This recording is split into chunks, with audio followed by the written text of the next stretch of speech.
Bueno, ahí estamos de vuelta, a ver si ahora sí lo podemos incorporar al Padre Luis.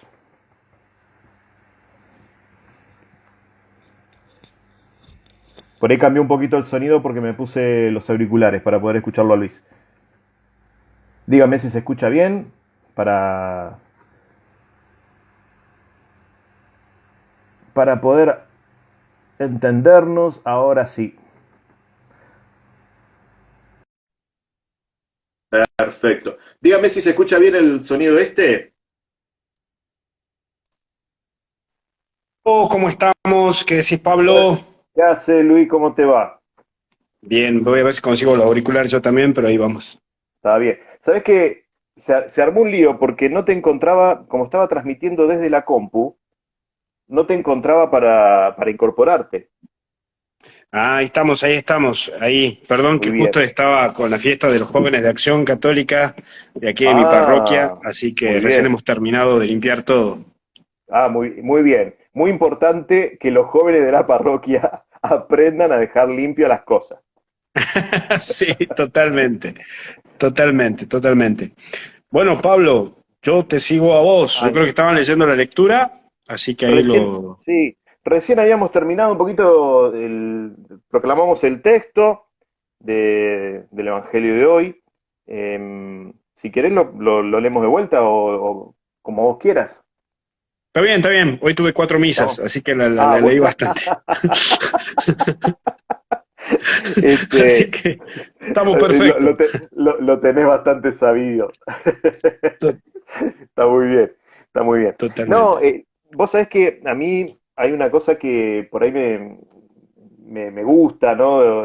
Siempre es como mirar un poco el contexto de cada palabra, sobre todo hoy que cortamos un poco el ritmo que veníamos teniendo y, y leemos el Evangelio de Juan, ¿no? Que no es un evangelio que leamos frecuentemente en la liturgia como los sinópticos, por ejemplo, que lo tenemos uno cada año.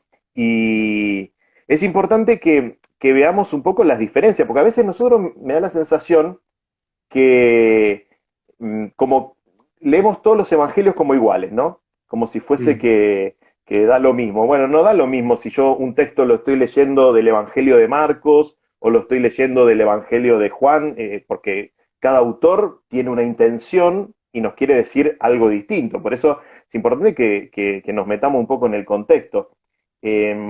Justamente esta fiesta de Cristo Rey, ¿no? Lo paradójico creo que es que nos presenta en este año un texto que es del Evangelio de Juan en el contexto de la pasión, ¿no? De Jesús. Ujú. No estamos hablando ni de un Jesús glorioso, ni transfigurado, sino que estamos hablando de un Jesús que está en la pasión.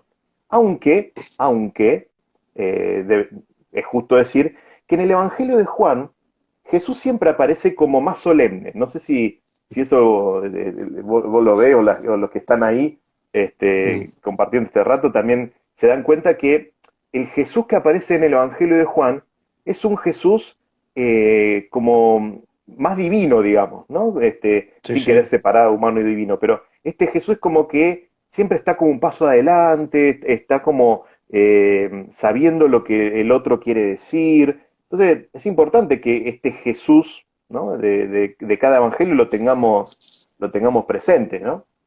Mm. Sí, un poco esto, ¿no?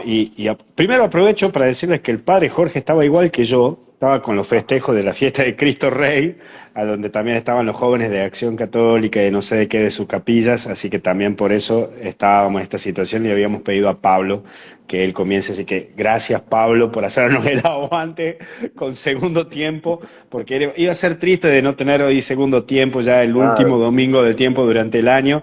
Y bueno, yo le había dicho a Pablo, a Jorgito que estaba yo también complicado, porque bueno, estaban los chicos ahí, hemos hecho una hamburgueseada con todos los de Acción qué Católica, rico. y la tenía Doña Cata, que es la militante más vieja de la Acción Católica, 90 años de Acción Católica, y Doña Cata creo que tenía 80 y chirola de años como miembro de la Acción Católica, así que Como habría que miembro, rendirle wow. como había que rendirle honores. Ayer le han entregado un diploma por ser la de Acción Pero Católica más vieja claro, del Tucumán y todo eso, así que bueno, hay que rendirle honores. Eso por un lado. Por el otro lado, esto de lo Perdón, que vos decís. perdón, yo le Sí. decía, le dije al principio que si estamos en el segundo tiempo era con el banco de suplente, porque estaba yo, ¿viste? Entonces sería como el banco de suplente. Claro, totalmente, estaba ahí complicado. Así que, bueno, eso en primer lugar. En segundo lugar, un poco justamente adentrar en este primer punto, que me parece muy bueno esto de lo que vos acabas de tocar. Juan, vamos al contexto de Juan, ¿no? Juan es un hombre que va a escribir entre el 90 93 después de Cristo aproximadamente, donde ya hay unas comunidades formadas, donde ya habían hablado sobre Jesús Marcos en inicio, Lucas, Mateo. Entonces ya había un conocimiento de Jesús y es muy interesante a todos los que nos están acompañando que comprendan el contexto a qué comunidad se va a dirigir Juan. Y vamos a ver 5 características de esto.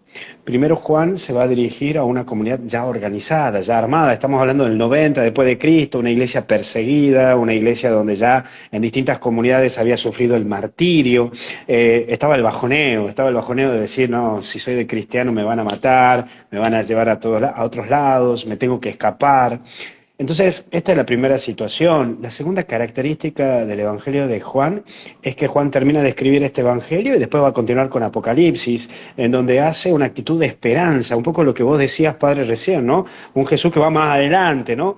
Entonces, como que es un Evangelio más interpretativo, ¿no? No es como que es tan literal, como que ha sido tan adecuadamente, sino que hay como algunos símbolos. Incluso en este Evangelio nunca se va a escuchar la palabra Jesús hizo milagros, usa el término signos, ¿no? Que es un temita distinto. En tercer lugar, creo que me parece muy interesante, de la cual se puede recalcar o rescatar, que Juan, cuando ya está hablando de acá en el ámbito de lo que vos decías recién, de la pasión, el preparativo, es como que Juan le gusta jugar al estilo, viste, como las series de hoy actualmente en Netflix, ¿no? Que uno va comenzando por el final y te lleva para la parte de atrás, es como que estás viviendo la parte final cuando recién comenzás a ver la serie y te lleva el toque al final. Bueno, esta cuestión, ¿no? Tú lo dices, ¿no? Tú eres rey, ¿no? Y ahí es como que hay un comparativo entre Pilato y Herodes, ¿no? Esta cuestión de esta persecuta que vivió Jesús en los inicios, al final, un poco lo que vamos a vivir los cristianos, ¿no? Persecutas, dificultades. Y la cuarta característica, ya para ir terminando en el contexto del Evangelio de Juan, que es lo que nos explica un poco, Juan es una persona que escribe, en primer lugar, a cristianos concretos. Y en segundo lugar, escribe y se dirige a comunidades que estaban divididas entre ellos. Es decir, ya estaba empezando a sufrir las comunidades. Me causa gracia en esto, Pablo, porque tengo una comunidad recién que comencé aquí en una de las capillas, que se llama Capilla Guadalupe, que es nuevito todo, todavía no tenemos capilla, hace poquito se ha fundado el barrio, y entonces yo lo veo y es como el hecho de los apóstoles, ¿sí? Siendo un solo corazón y una sola alma, todos se quieren, todo. Y después tengo otra capilla que está cerca de ahí, que es una de las más viejas que tengo, y todos se pelean, se agarran, se liquidan, no se juntan los jóvenes con el grupo tal y esto y el otro. Bueno, Juan se empieza a dirigir a una comunidad que ya tenía sus añitos y como buenos añitos ya hay despiole. Y como una quinta característica es que en la figura de Pilato, Juan no tan solo refiere a la parte civil, a la autoridad civil, sino que también Juan refiere a la situación del enfrentamiento personal que uno va a tener, ¿no? Con la lucha íntima con uno mismo. Mirándolo a Pilato incluso contra la lucha de sus propias condiciones morales, ¿no? Este enfrentamiento, ¿y qué es la verdad? ¿No? Incluso esto, ¿no? Es como cuando uno llega al momento de su jornada y dice, ¿será que estoy haciendo bien las cosas?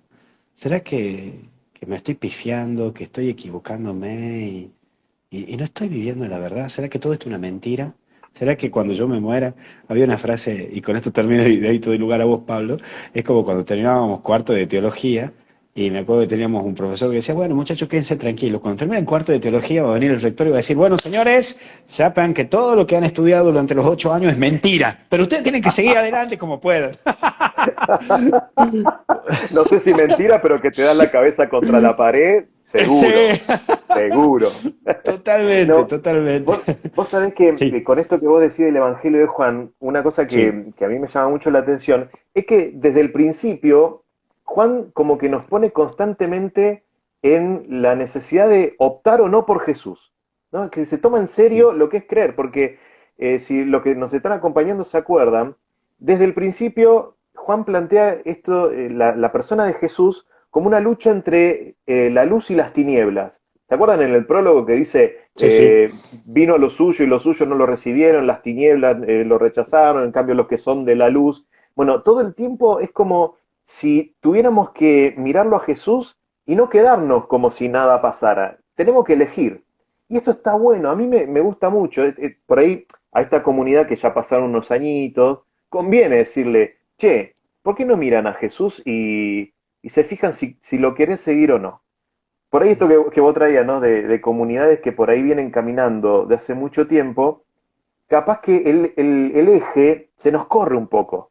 Y en eso viene bien leer el Evangelio de Juan. Es como volver a mirarlo a Jesús. Vieron que por ahí los que nos están acompañando pueden tener alguna experiencia de comunidades donde empiezan a aparecer peleas y divisiones y que nos peleamos por tener un titulito en la parroquia, un lugarcito y a ver a quién quiere más el padre y qué sé yo. Mm. Bueno, cuando empiezan a aparecer todas estas discusiones, para mí está bueno volver la mirada a Jesús y decir, che, paren, ¿de qué estamos hablando? ¿Por qué no lo miramos a Él y digámosle con sinceridad al Señor, yo quiero seguir al Señor, quiero responder a su llamado, quiero creer en Jesús de verdad? Y esa lucha permanente, que es una lucha permanente en nuestro corazón, es la que plantea Juan. Y acá me parece que delante de Pilato también es como si Jesús se parara en el centro y aparecieran muchas personas ahí mirando y todos opinando sobre Jesús. Bueno, de alguna manera Juan nos está diciendo a nosotros, bueno, ¿y vos qué opinás? ¿Vos de qué lado, se acuerdan de ese programa? No me acuerdo era Matías Martín, ¿no? Que decía, ¿vos de qué lado estás? Ah, ¿No? sí, sí, sí, sí. Sí, no me acuerdo cómo era la cosa, pero ¿Y en un vos de momento qué le lado miraba, estás? Sí, sí, ¿y sí. vos de qué lado estás? Bueno, para mí acá llegamos como al clímax, ¿no? Vieron en Mm. las series, en las películas que tenés como el momento culminante, ¿no? Momentos culminantes de la serie. Bueno, acá estamos como en los momentos culminantes, estamos llegando a ese lugar donde vos tenés que ponerte en un lugar. ¿Estás con Jesús o no estás? ¿Querés estar o no querés estar? ¿Querés creer o no querés creer? Esa pregunta está buena, puede parecer muy tajante, ¿no? Pero para mí está bueno que aparezca esta cuestión de ¿querés creer o no querés creer? ¿No? Y ahí es Ujú. como que sí o sí tenés que buscar un lugar. Mm. Sí, un poco lo que vos decís, ya que todavía estamos tocando el contexto, ¿no? Del Evangelio, un poco como lo venimos haciendo con el padre Pablo, esto de eh, ir generando un contexto para que vayamos adentrándonos a lo que verdaderamente nos quiere decir a Jesús. Y me gustaría hacer un girito de rosca más, ¿no? ¿No será que este evangelio está dirigido a aquel que ya viene caminando hace tiempo en la comunidad cristiana, en el católico, que hace años que está metido, enganchado? Está también esta situación de que hoy estamos terminando el año litúrgico, ya pasamos el domingo que viene al inicio del Adviento, ciclo C, otro año. Entonces, la pregunta sería, ¿no? ¿Será que hoy Jesús con este evangelio nos está hablando a través de Juan ante usted, señora, o usted, señor, que hace años que está metido en la parroquia, en el movimiento, usted que ya va a misa, es decir, que no es la persona que, no sé si decir la palabra, no está evangelizada? ¿Por qué es más difícil reevangelizar a una persona que evangelizar?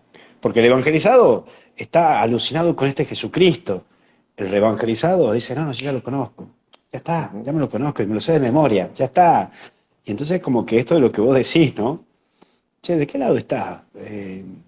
Fíjate bien, ¿no?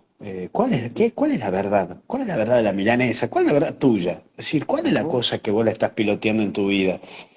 Y creo que esto también paso a otro contexto, Pablo, me voy a salir un poquito de lo de Juan, después vos si que después querés volver, volvemos, pero quiero detenerme ahora en la parte histórica, ¿no? Que un poco lo comentaba yo esta mañana en la misa, y era la parte histórica del Papa Pío XI, concretamente, quien es el que instituye esta fiesta. Recordemos que es posterior a lo que había sido la Revolución Francesa del 1789, toda la implicancia de esta revolución, de la división de la Iglesia y el Estado, el Papa donde ya pierde ese poder, donde estamos hablando de un Papa que hacía tiempo usaba la tiara, ¿no? La triple corona, la corona que representaba el poder terrenal, gubernamental y celestial. después, este papa que va a decir, miren señores, quiero que el reino de Cristo se instaure aquí en lo civil, en la ciudadanía, después de una primera guerra mundial, donde está bien, dividimos iglesia y Estado, pero los que se hacen cargo del Estado, mamma mía, ¿no? Con lo que se viene. Y después, otro detalle muy interesante, que justamente que estaba contándote que estábamos celebrando, la acción católica. Surgirá una acción católica. ¿Qué significa?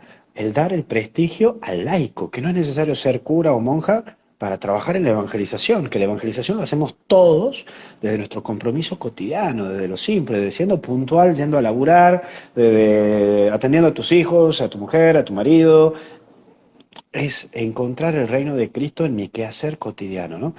Saco este contexto porque la fiesta de hoy que estamos celebrando está adentrado en esto, ¿no? En donde nos dice que para ser santo en este camino de vida, para llevar el reino de Cristo, para traer el reino de Cristo, es vivir plenamente mi vida de bautizado, ¿no? Mi bautismo implica una entrega completa a este reinado de Cristo. Cierro el puntito, Pablo, y de ahí, si no sé si No, quieres tocar este tema o... sí, es que me parece bueno esto de el reino de Cristo, ¿no? Que me parece que nos queda un poquito lejos en el lenguaje, ¿no? Porque a veces es difícil entender esto del reino. Hablamos de Jesús como rey. ¿Qué es ese reino? Ustedes recordarán, lo que nos acompañan, que el tema del reino en los sinópticos es muy frecuente. Se habla mucho del reino. Jesús habla mucho del reino, es lo primero que dice.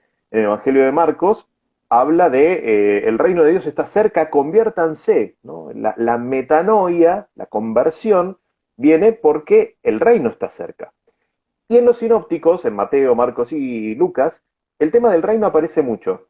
En cambio, en el Evangelio de Juan, que paradójicamente leemos en la fiesta de Cristo Rey, hoy, no aparece. El tema del reino no es central, ni mucho menos, apenas se menciona alguna vez. ¿Y por qué? Porque Juan traslada todo lo que nosotros en los sinópticos encontramos acerca del reino, Juan lo aplica a Jesús. Para Juan, hay que concentrarse en la persona de Jesús. Y a mí me parece que está bueno que para comprender de qué hablamos cuando hablamos de reino, entendamos este término que es, en griego, es basileia. ¿Sí? Si alguno lo quiere anotar, basileia, con B larga. Porque es importante ver, y esto tiene implicancias para nosotros hoy, entender de qué está hablando Jesús cuando dice, por ejemplo, mi reino no es de este mundo. A mí esa frase me parece que hay que desgranarla mucho, mucho. Porque fíjense, Basileia puede significar tres cosas en la Biblia. Una es el territorio, es decir, yo tengo no sé, los reinos que tienen fronteras, por ejemplo, ¿no? Tienen límites geográficos, entonces ese territorio se le llama basileia. Otro sentido es la misma acción de gobernar, es decir, un rey cuando decide algo, esa decisión es basileia. Y la tercera es la misma potestad real, es decir, la dignidad, llamémoslo de alguna manera, del que es rey. Estos tres sentidos de Basileia están presentes, pero a mí me parece que en Juan, cuando Jesús está diciendo mi reino no es de este mundo, se está refiriendo principalmente al último sentido de Basileia. Jesús no está hablando de un reino que sea un territorio, ni que sea una decisión, la acción misma de gobernar, sino que está hablando de su potestad. Y esto en el Evangelio de Juan sí aparece mucho. Fíjense cómo todo el tiempo Jesús se remite al Padre. Él viene del Padre. El que me dio la autoridad es el Padre. El que me envió es el Padre. Entonces, podríamos decir que el hecho de que Jesús esté diciendo mi reino no es de este mundo, está diciendo el origen, mi origen no está acá en este mundo. Yo vengo del Padre. Vengo porque no soy de este mundo, lo dice después, ¿no? Jesús viene, nace, he nacido, he venido, porque yo no soy de acá. Pero lo digo porque muchas veces se ha confundido, me parece, este tema del reino, y hemos caído como en cuestiones muy eh, casi polarizadas, ¿no? Por un lado, van a estar los que dicen, que hay que tener como una especie de reino en la tierra, ¿no? Es decir, bueno, al estilo de la cristiandad medieval, donde tenemos que tener fronteras y nos tenemos que organizar como si fuese un reino, algo bien terrenal, o algunos toman esta frase, mi reino no es este mundo, como decir, bueno, nosotros tenemos que vivir pensando todo el tiempo en las nubes, tenemos que estar volando por ahí, no tenemos vos decías, vivir la vida de cada día. No, para esta gente no, no, es vivir pensando en cosas Claro. fuera de este mundo todo el tiempo, ¿no? Bueno, ojo con esas miradas porque me parece que empobrece mucho la experiencia de Dios. Totalmente, totalmente. Además, añado algo más muy interesante, que siempre cuando veo la película de Mel Gibson de La Pasión es muy interesante y muy buena, que es que lo que le sorprende a Pilato, que le pregunta incluso, le dice, ¿tú eres rey? Entonces, ¿por qué le hace esa pregunta, ¿tú eres rey? Es porque como diciendo, che, ¿por qué? Porque Jesucristo le contesta en latín. Es decir, según los padres de la iglesia, lo que le llamó la atención a Pilato es que hablen de igual a igual. A ver, nos metamos también en el contexto. Solamente hablaban en latín o los que pertenecían al Imperio Romano o los que tenían una dinastía, es decir, lo que eran personas bien polentas, ¿no? Bien capaz. Entonces, claro, que Jesús le responda en latín a Pilato, Pilato dice, no, este es rey. Por eso también se lava las manos, porque dice, no vaya a ser que este sea un rey de verdad porque me está hablando en latín, no me está hablando en hebreo, y mira si me vienen después todos los jugadores de él y me vienen a atacar mi gobierno. Ujú. Entonces, también es una cuestión política, también es donde se la juega el tipo, donde dice, ¿y cómo me la encuentro a esta situación? Digo, Claro. porque que también está lindo tocar este puntito de este contexto que marca el Evangelio de hoy.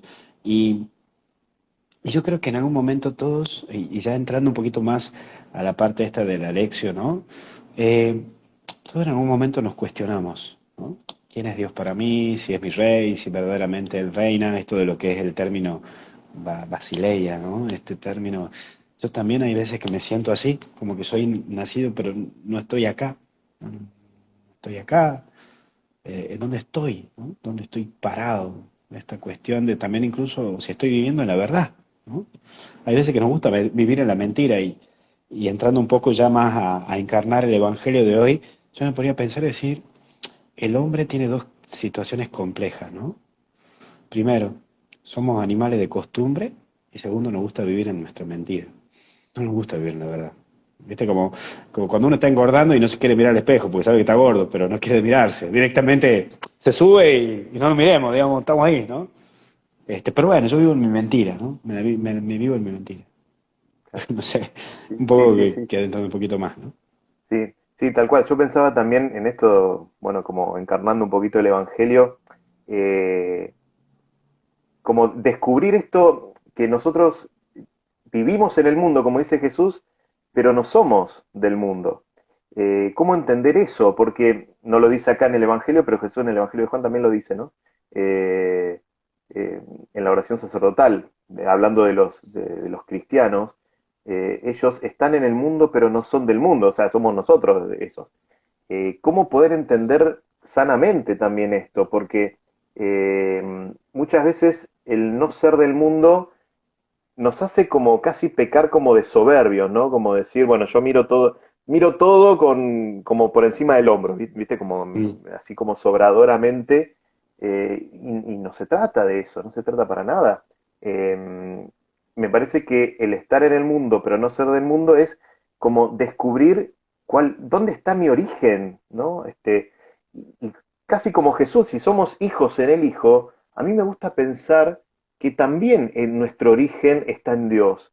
Si yo vivo en este mundo con los criterios de este mundo, haciendo lo mismo que todo el mundo, ¿qué mérito tienen, diría Jesús en el Evangelio de Mateo? ¿Qué te distingue como cristiano? En cambio, vivir en el mundo, pero no ser del mundo, me parece que justamente lo creo yo que es entrar en la basileia de Jesús, es poder vivir las cosas de todos los días tratando de convertir mi mentalidad constantemente. Porque como vos decías, cuando va pasando el tiempo, a uno se le pegan cosas. Se le pegan costumbres, se le pegan ñañas, y que ya nos acostumbramos. Esto, yo creo que es un pecado gravísimo de la iglesia creernos los profesionales de la fe, ¿no? Como decir, ah, bueno, yo ya esto ya sé cómo es, y acá en esta parroquia las cosas funcionan así, y yo ya sé cómo son las cosas de Dios. Bueno, si esa es tu mentalidad, es que no entendiste nada. No Claro. entendiste nada de Jesús, del Evangelio, nada, porque Dios es permanente novedad. Mm. Y creo que vivir en la basileia de Jesús, en la realeza de Jesús, para mí significa poder vivir con los pies bien plantados sobre la tierra, con lo que te toca vivir, porque no se te va a ahorrar ningún problema. No es que por ser cristiano no vas a tener problemas económicos, que por ser cristiano no vas a tener problemas en tu familia, que por ser cristiano todos tus vínculos van a estar siempre en paz. Eso Jesús no lo prometió nunca, al contrario, se te viene la noche también. Sí. Pero sin embargo, vivo todas esas cosas con una mentalidad nueva, con ojos nuevos, con el corazón sabiendo que vengo de Dios y estoy hecho para el encuentro con Dios. Y en todo esto que vivo, trato de encontrarme con el Señor. Para mí eso es entrar como en la Basileia, en la realeza de Jesús. No es tener un territorio, no es hacer una cristiandad otra vez, sino poder vivir lo de todos los días con la lógica de Jesús. Ahí me parece que los cristianos hacemos la diferencia. Si no, ¿qué nos distingue? Somos uno más del montón. La verdad que cuando vos hablabas, y cómo rompe estructura Jesús, cómo rompe estructura, y cómo te podés volver a decir, che, y esto te lo digo desde experiencia personal, obviamente que es una meditación encarnada de esto. Che, la verdad que cada vez que leo esto me siento más fariseo que cristiano, digamos, es como que me he pegado a leyes y reglamentos eclesiales donde he descuidado la persona humana y la novedad del Evangelio, esto de lo que vos acabas de decir. Bueno, yo ya conozco la parroquia, yo conozco a la gente, ya está, y listo. Y no, y otra vez Jesús. ¿Quién se iba a imaginar que íbamos a meditar la palabra de Dios por internet? Digamos, creo que estas novedades, ¿no? Estas cosas, como Dios nos vuelve a golpear, nos vuelve a marcar, nos vuelve a destrozar la estructura que uno mismo se va creando constantemente, ¿no? Y sobre todo pienso, después de la pandemia que hemos sufrido, que seguimos sufriendo, no sé todavía, donde muchas cosas que pensábamos que eran súper imprescindibles, no eran tan imprescindibles. Hubo otras cosas que nos parecían que eran como medio accesorias, de golpe se volvieron centrales. Vos mencionás esto, decir, estamos compartiendo la palabra por internet. ¿Y esto hace 2 años? Dos o tres lo Inexplicable. hacían, ¿viste? Inexplicable. Y creo que en este tiempo de post-pandemia, llamémoslo así, me parece que las comunidades nos tenemos que poner a la escucha del espíritu y decir, bueno, a ver, ¿qué es lo que el Señor nos está mostrando como formas nuevas, canales nuevos, que tal vez no existían o no les dimos importancia, pero hoy se abren como nuevas posibilidades del anuncio del Evangelio? A mí me da como temor que pensemos que pasó la pandemia y volvemos a hacer lo mismo de antes, ¿no? Es como volver a hacer todo igual. No sé si se trata de hacer todo igual. Tampoco es destrozar por destrozar, decir, bueno, no hagamos nada, ¿no? Ni todo ni nada. Me parece que las comunidades nos tenemos que poner a la escucha del espíritu para ver qué estructuras permanecen y cuáles por ahí no tienen que estar más. Y no pasa nada. Y las comunidades seguirán creciendo y seguirán estando y nos organizaremos de otra manera y Jesús estará como siempre con nosotros. Pero como vos decías, nos tenemos que animar también a estas formas nuevas que por ahí el Espíritu está suscitando y que tenemos que darle espacio, ¿no? Totalmente. Y me quedo con esto, ¿no? Del término también del mundo, más allá del análisis exegético y todo, porque la verdad que el tiempo no nos va a dar, Ujú. pero ¿cómo hemos hecho ese cambio después del Concilio Vaticano II, ¿no? No, esto es mundano, no, no, no, vamos a lo sagrado, lo mundano, esta diferencia, esta cuestión al ras, lo mundano, lo sagrado, y ahora abrazar al mundo apasionadamente y evangelizar el mundo. Estamos en el mundo, pero no somos el mundo, ¿no? La famosa carta de Diogneto. Esta cuestión, ¿no? Que la verdad que hoy tenía unas ganas, pero no nos daba. no me daba el tiempo por las misas y todo eso, pero tenía unas ganas de leer la carta de Orneto, que seguramente lo he escuchado. Bueno, señora, señor, véalo en Google, le recomendamos. La carta de Orneto, que es una carta encontrada en los primeros siglos del cristianismo, que la verdad que no la tengo acá, sino la leería un poco, pero la verdad que es espectacular cómo hace la descripción una persona de cómo eran los cristianos en los primeros tiempos, ¿no? Están en el mundo, pero no son del mundo, son ciudadanos de esta tierra, pero son ciudadanos del cielo. No, no, increíble la Dice, explicación de cómo vivían los cristianos. los cristianos son como el alma del mundo, si creo citar correctamente. Sí, Esa sí, frase me encanta, de la carta de Diogneto, ¿eh? Siempre sí, búsquenla, sí, sí. carta a Diogneto, están preguntando, Sí, sí, Diogneto. Diogneto. Eh, Aquí voy a ponerlo Diogneto. Qué pena que claro, no lo traje, pero bueno, la próxima lo traigo. es, Oh, me sale es un... nada, está mal puesto. No, a Diogneto. no, eso no, es Diogneto. Ahí está, ahí está, ahí está. Diogneto, ahí está. este, Diogneto. eh, esa frase, los cristianos son como el alma del mundo, qué maravilla. No, no por separar alma y cuerpo, esas cosas dualistas, sino el alma es lo que anima algo, ¿no? Sí, sí, Eh, sí. y me gusta pensar que los cristianos llevamos en el corazón una esperanza que primero nos anima a nosotros, y qué lindo que los cristianos sean como motor de esperanza, también en este mundo tan muchas veces tan sombrío, ¿no? Digo, no quiero, yo no soy pesimista ni mucho menos, pero a veces nos rodea mucha oscuridad. Y creo que si los cristianos de verdad nos tomáramos en serio como alma de este mundo, bueno, che, a ver, tenemos entre manos el Evangelio de Jesús. Esto nos tiene que hacer arder el corazón y tendría que hacer de nosotros como ese motorcito, ese calorcito, ¿no? Que mueva a otros. Si miramos para los costados, los cristianos estamos rodeados de desesperanza. ¿O qué hacemos con eso? ¿Nos conformamos con estar bien nosotros, en nuestra burbujita? No. Hay tantos y tantas que necesitan un poquito ese calorcito del fuego de Dios, que no nos podemos quedar nosotros como con los brazos cruzados, ¿no? Sí, sí. La lámpara no está para ponerla abajo de la cama, ¿no? Sí, incluso de esa carta de Ogneto, que también les recomiendo que la busque señora, señor, búsquelo, que la verdad que hace mucho bien al alma. No se diferencian en nada, pero son distintos a este mundo, algo así era, ¿no? Pero no se Ujú. diferencian en nada, ¿no? Qué lindo vivir esta experiencia de cristianismo, este cristianismo bien con el fuego del espíritu, ¿no? Vuelvo a decir, creo que es algo que una tarea que si queremos instaurar el reino de Cristo es reconvertirnos nosotros, los que estamos aquí, trabajando con un Cristo que lo tenemos, pero que capaz que nos hemos caído en un mero acostumbramiento, en donde mitad me acostumbro y mitad miento, ¿no? Me Claro. miento de esto, ¿no? Así que bueno, Sí, para ir sí, sí. terminando, no sé qué opinás, Sí. qué podemos dejar para que lo trabajemos en la semana. No sé, me quedé pensando mucho esto, ¿no? Vivir en la verdad. Mm. Bueno, no sé, hay como cositas que pueden ser muy interesantes que Eh, podamos dejar ahí. eh, a ver, yo de verdad me preguntaría esto, ¿no? Si nosotros vivimos las cosas de este mundo y cómo las vivimos, ¿no? Eh, yo no obviaría la pregunta de que vivimos las cosas de este mundo, porque me parece que por ahí hay gente como que le escapa un poco a esas cosas. Eh, yo me preguntaría, pero de verdad, en conciencia, ¿eh? ¿Vivo las cosas de este mundo y cómo las vivo? ¿No?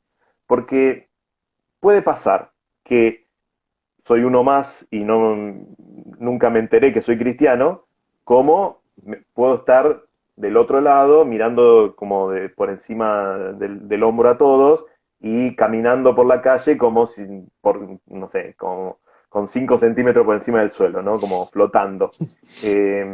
Estoy con los pies sobre la tierra, me comprometo con esta realidad que me toca vivir, pero ¿cómo lo hago? ¿No? Y ahí me parece que es importante preguntarnos una y otra vez si me manejo con los criterios del Evangelio. Pero pensemos en las cosas de todos los días. Si me entero que alguna persona está pasando un mal momento, ¿yo cómo reacciono? Si veo a alguien que está en una situación de injusticia, ¿cómo reacciono? Cuando tengo que participar de la comunidad cristiana, ¿cómo reacciono? ¿Sí? Con los criterios la lógica del mundo, digamos, o soy capaz de ir encarnando los criterios del Evangelio? Para mí, ahí está el termómetro. ¿Cómo me di cuenta si soy cristiano de verdad? No si pongo cara de estampita en la misa. Eso lo hacemos todo. Eh, Mejor poner el termómetro en sí todos los días, algo del Evangelio se te pega, algo del Evangelio te brota del corazón, en una contestación, en un gesto, en una acción, en una iniciativa. Te sale el Evangelio en la vida de cada día. Para mí ahí está el termómetro de la verdadera vida espiritual, ¿eh? Totalmente. La verdad que me quedo pensando y bueno, lo sintetizaría es, ¿qué gestos del Evangelio trabajaré en esta semana, ¿no? O qué Ujú, gestos evangélicos tendré en esta semana. Creo ujú. que por ahí está, ¿no? Muy, muy Sí, interesante. La verdad sí, sí, que sí. increíble. La de acá de estampita es un espectáculo. A ver, todos Bueno, pusimos cara de estampita alguna vez. Todos pusimos cara de estampita alguna vez, ¿no? El que no puso cara de estampita que tire la primera piedra. Esto es así, esto es así. Pero bueno, totalmente. no pasa por ahí, no pasa por ahí. Después nos damos cuenta que no pasa por ahí. Totalmente. Antes de que nos des la bendición, Padre, aclaro de que, bueno, Padre, tratar si es posible de dejarlo aquí grabado en tu Señor. perfil aquí, a lo que es el segundo tiempo de hoy. Lo mismo estará en YouTube con Misioneros Digitales, MD Católicos, también va a estar ahí grabado en MD Católicos. Y bueno, gracias de vuelta, Pablo, por salvarnos en este No, por día favor, a por los favor. dos y gracias por esta noche que hemos podido compartir el Evangelio. Y bueno, Por todo favor, tuyo, un Estefanel. placer, un placer. Bueno, vamos a pedirle a Dios la bendición, así como rezamos al principio, invocamos al Espíritu con todos los que se estaban conectando. Bueno, pedirle a Dios que nos acompañe a todos en esta semana que empieza, cada uno con sus preocupaciones, con sus temas, con sus alegrías también. Bueno, que la bendición de Dios llegue a todos esos lugares donde sientas que te hace falta su ayuda, su luz, su consuelo, su claridad. Que el Señor traiga claridad sobre todas las cosas que tengas que decidir, que traiga fuerza sobre todas las acciones que tengas que llevar adelante. Y que el Evangelio se nos vaya haciendo carne cada día, en nuestros gestos, en nuestras miradas, en nuestras palabras. Que el Señor derrame su bendición sobre todos ustedes, sobre todos nosotros, que esta semana que comienza la vivamos en paz y unidos al Señor. En el nombre del Padre, del Hijo y del Espíritu Santo. Amén. Amén. Muy Muchas bien. gracias, Bueno, Pablo. Gracias de bueno, Padre corazón de Luis, vuelta. gracias. No, por favor. Saludos a todos los que Bueno, estuvieron conectados. chao, chao. Nos vemos. Chao, chao, nos Adiós. vemos.